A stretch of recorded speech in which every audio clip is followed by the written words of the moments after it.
पुण्यातल्या कल्याणी नगर अपघात प्रकरणामध्ये एक मोठी बातमी आहे। अल्पवयीन आरोपीचे आजोबा सुरेंद्र अग्रवाल यांना पुणे पोलिसांनी अटक केलेली आहे। अपघात झाला तेव्हा आरोपीच्या शेजारी गंगाराम पुजारी नावाचा ड्रायव्हर बसला होता।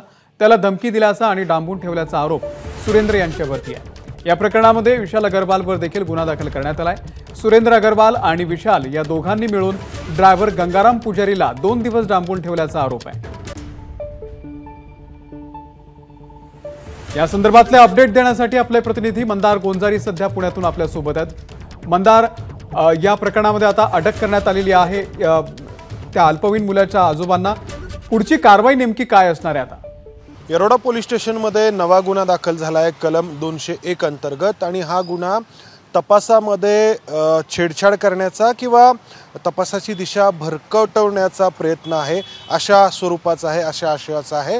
तर जेव्हा शनिवारी मध्यरात्री अपघाताचा प्रकार घडला तेव्हा अल्पवयीन मुलगा कार चालवत होता आणि त्याच्या शेजारी त्यांचा ड्रायव्हर गंगाराम पुजारी हा बसलेला होता। अपघात घडला, लोकांनी त्या अल्पवयीन मुलाला मारहाण केली। त्यानंतर येरोडा पोलीस स्टेशनला या सगळ्यांना घेऊन आणण्यात आलं।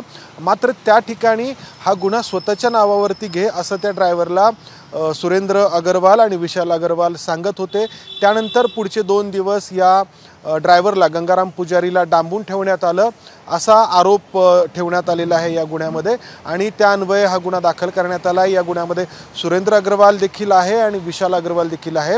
काल विशाल अग्रवालला 14 दिवसांची न्यायालयीन कोठडी सुनावण्यात आल्यानंतर येरोडा कारागृहामध्ये पाठवण्यात आलं। मात्र आता या नव्याने दाखल झालेल्या गुन्ह्यामध्ये पोलीस पुन्हा विशाल अग्रवालचा देखील ताबा घेणार आहेत।